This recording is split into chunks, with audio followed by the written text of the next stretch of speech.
marked the spot. The truck had blood around the sides of it. The side on the passenger side had a dent in the fender behind the passenger door, and that's apparently where my father's head was knocked into the side of the truck, and he had his eye damaged at that point. There were a number of yopon bushes that had been broken, and the gun was laying beside the body, and pretty much nothing else could be seen except signs of a struggle. Local officials immediately ruled it a suicide, despite overwhelming evidence to the contrary. He had been shot 5 times with a bolt-action rifle.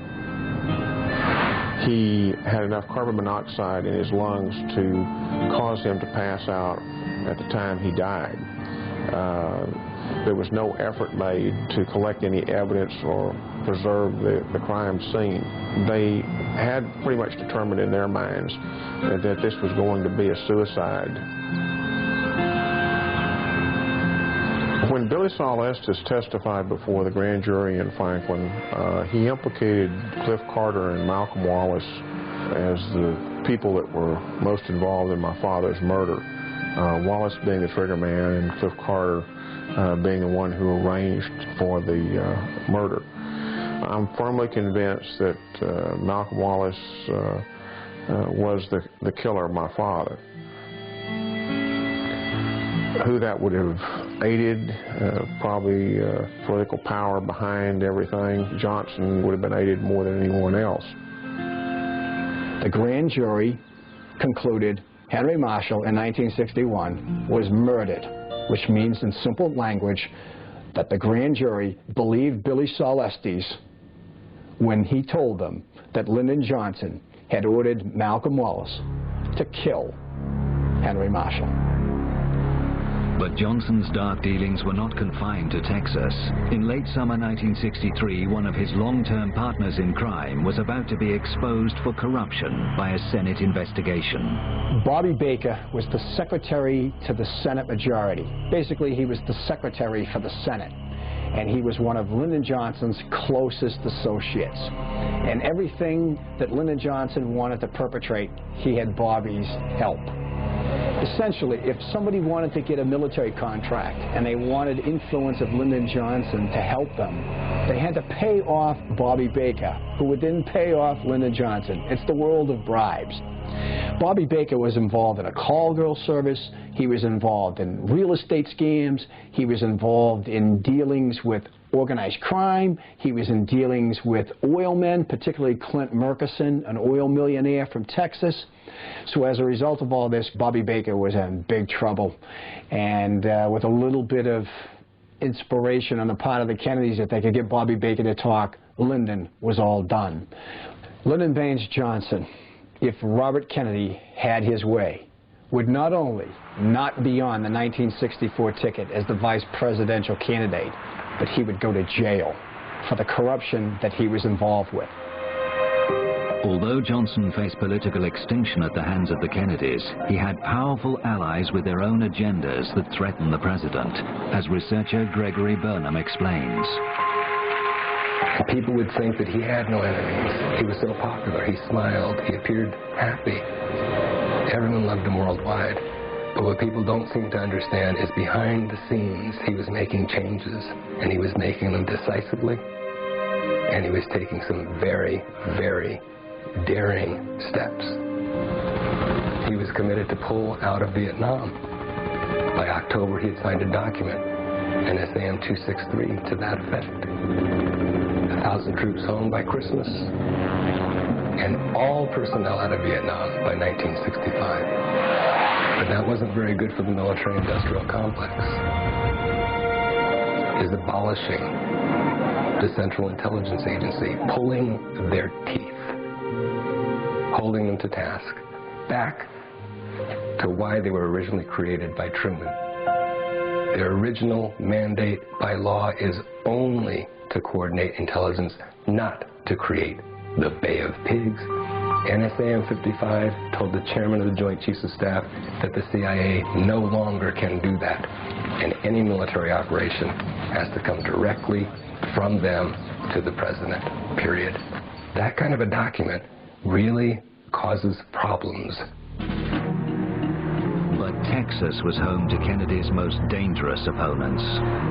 Oil millionaires and billionaires in Texas were petrified of one major factor that John F. Kennedy was considering, cutting the oil depletion allowance. And there was no way they were going to allow that. Essentially, they would save billions of dollars if it stays as it is. It was called a 27.5% oil depletion allowance. John Kennedy thought it was too liberal.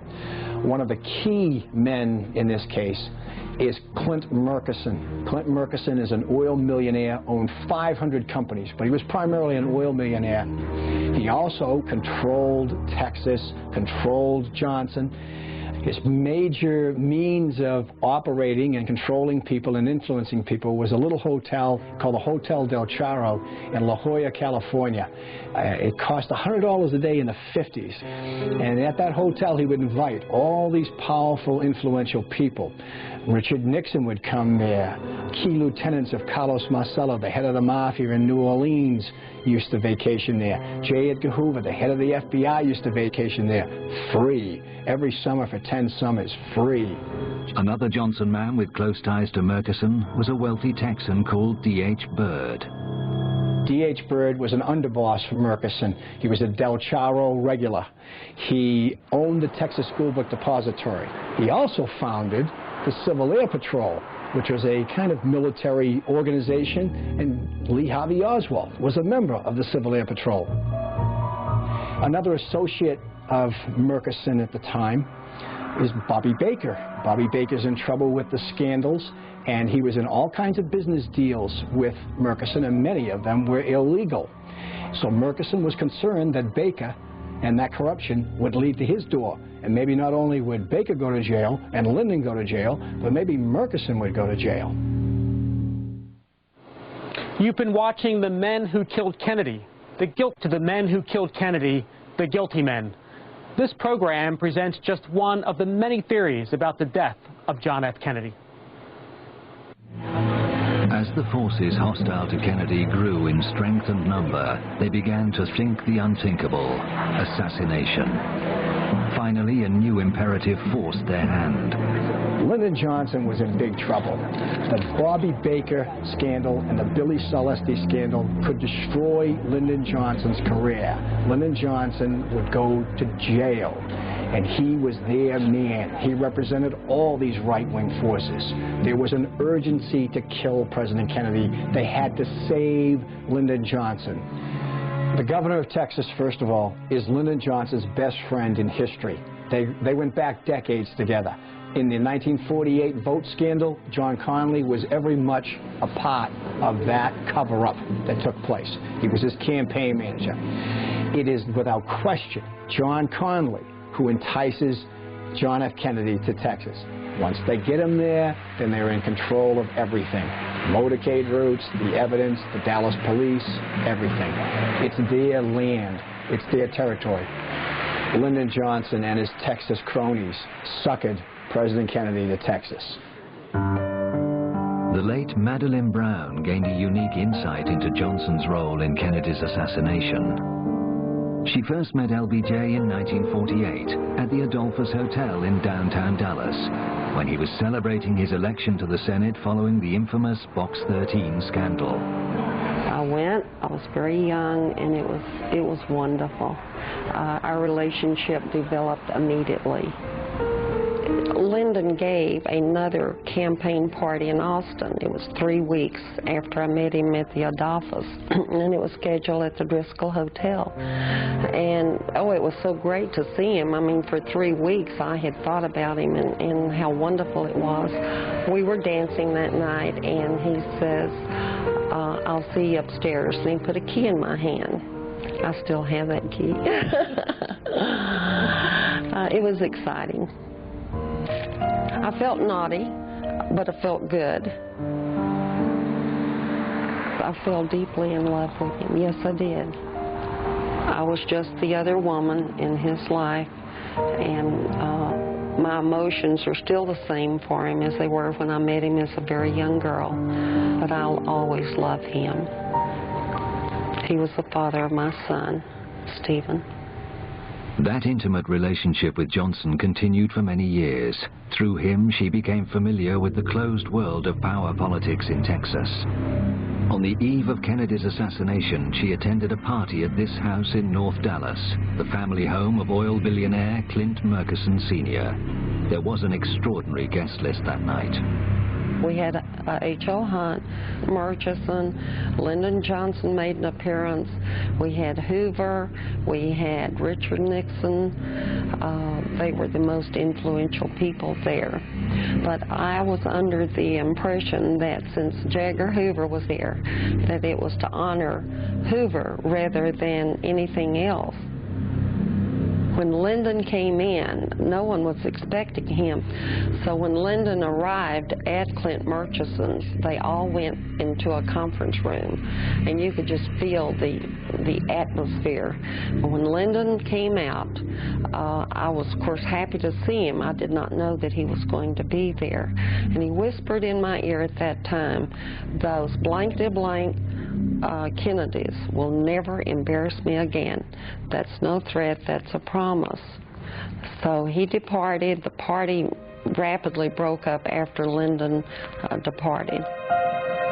A seamstress and companion, May Newman, provides confirmation that this party took place at the Murchison family home on the eve of the assassination. She lived and worked in another Murchison house in Dallas for Virginia, Clint Sr.'s second wife. She speaks here for the first time. I started working for Virginia Murchison in 1962 until her death in 1997, approximately 36 years.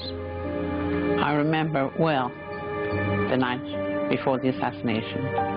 I worked with a man called Jewel Pfeiffer, black man, which was Virginia Murchison's chauffeur. He got a call from her stepson, John, at the big house.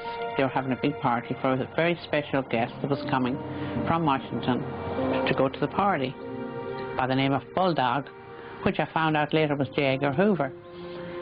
And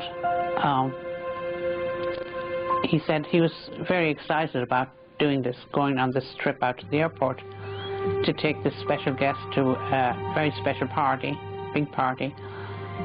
And I asked him when he came back if he got a good tip, and he said no, and he was very, very upset.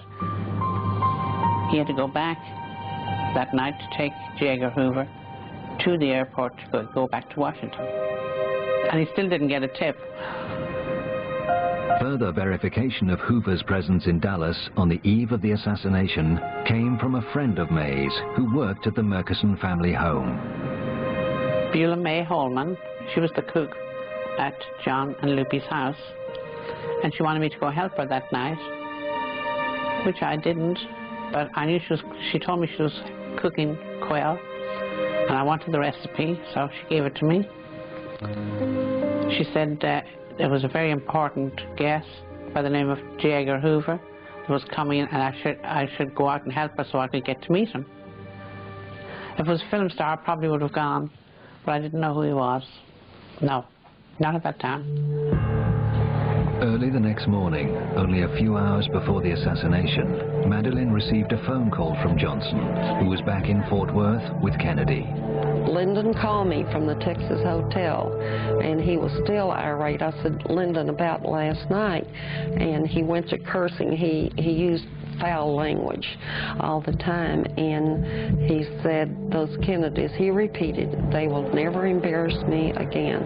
That's no threat, that's a promise." And I'd like the entire world to know how I personally feel is the fact Lyndon Johnson knew about the assassination and was a part of it. You've been watching The Men Who Killed Kennedy, The Guilty Men, a program which presents just one of the many theories about the assassination of John F. Kennedy. The Logitech cordless keyboard and mouse. No cords detached.